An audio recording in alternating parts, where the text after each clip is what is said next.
Elon Musk त नाच्ने नै भए, किन ननाच्ने? यदि उनी विश्वको पहिलो ट्रिलियनियर बनेर इतिहास रच्न जाँदैछन् भने। हो, विश्वको धनको खेलमा फेरि एउटा ठुलो प्रश्न उठेको छ कि एलन मस्क अब इतिहासकै पहिलो ट्रिलियनियर बन्ने बाटोमा छन् त? ट्रिलियनियर भन्नाले अमेरिकी डलरको हिसाबमा 1000 अर्ब डलर सम्पत्ति भएको व्यक्ति भन्ने बुझिन्छ। एलन मस्क टेस्ला र स्पेस एक्सका प्रमुख हुन्।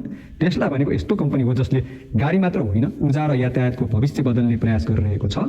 स्पेस एक्स भन्नाले स्पेस एक्सप्लोरेसन टेक्नोलोजिज कर्पोरेसन भन्ने बुझिन्छ। एउटा निजी अन्तरिक्ष कम्पनी हो यो, जसलाई एलन मस्कले 2002 मा स्थापना गरेका हुन्। उनी अहिले यी दुई बाहेक यस ट्विटरका पनि मालिक हुन्। एलन मस्क अहिले पनि विश्वका सबैभन्दा धनी व्यक्तिहरूमध्ये एक हुन्। उनको अनुमानित सम्पत्ति करिब 600 देखि 700 अर्ब डलर बीच रहेको विभिन्न वित्तीय रिपोर्टहरूले देखाउँछन्।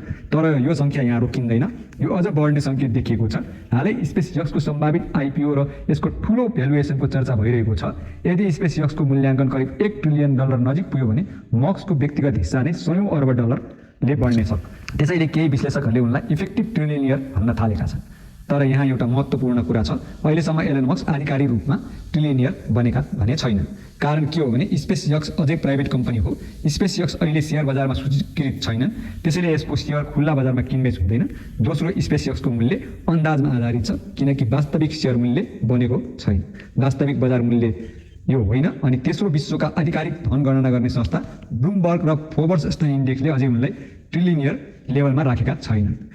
तर हेर्दा कुरा स्पष्ट छ, यदि स्पेस एक्स भविष्यमा सेयर बजारमा आयो र यसको मूल्य धेरै उच्च भयो र टेस्लाको भ्यालु पनि बढ्दै गयो भने एलन मस्क भविष्यमा पहिलो ट्रिलियनियर बन्न सक्ने सबैभन्दा बलियो क्यान्डिडेट हुन्। त्यसैले प्रश्न अझै खुल्ला छ, के यो केवल प्रचार मात्र हो वा इतिहास बन्न लागेको? समयले नै यसको उत्तर दिनेछ। स्मरण रहोस्, कुनै बेला एलन मस्कले ट्विटर किनेर ठुलो गल्ती गरे कि उनले भविष्य बदल्ने खेल खेले भन्ने चर्चा निकै चलेको थियो। जब उनले ट्विटर किनेर आफ्नो नियन्त्रणमा लिए, उनको आम्दानी घट्यो, धेरै ठुलो विज्ञापनदाता बाहिरी, ठुलो ऋण थप्यो, विवाद बढ्यो र प्लेटफर्म अस्तव्यस्त भयो। त्यसबेला धेरैले भने यो ठुलो गल्ती भयो। तर कथा यहाँ सकिएन। मस्कले ट्विटरलाई फेरि नयाँ बनाउन थाले, उनले प्रयोग गर्ने तरिका बदलिदिए, पैसा कमाउने नयाँ बाटो ल्याइदिए, नियम र प्रणाली फेरियो, यसलाई ठुलो डिजिटल प्लेटफर्म बनाउने सोच अघि ल्याइदिए र पछि यहाँ कृत्रिम बुद्धिमत्ताको प्रणाली ग्रोक पनि जोडियो। अब ट्विटर केवल सामाजिक सञ्जाल मात्र रहेन, सोच्ने र उत्तर दिने क्षमता, तुरन्त जानकारी दिने प्रणाली र मानिस र प्रविधिको मिश्रण जस्तो अनुभव बन्न थाल्यो। अब केही मानिसहरू भन्न थालेका छन् कि उनले केवल सञ्जाल किनेका होइनन्, उनले भविष्यको ठुलो डिजिटल संरचना बनाइरहेका छन्।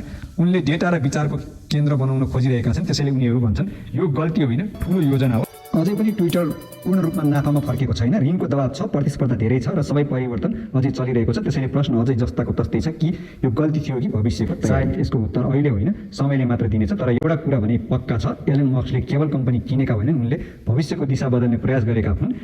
यसको उत्तर त केवल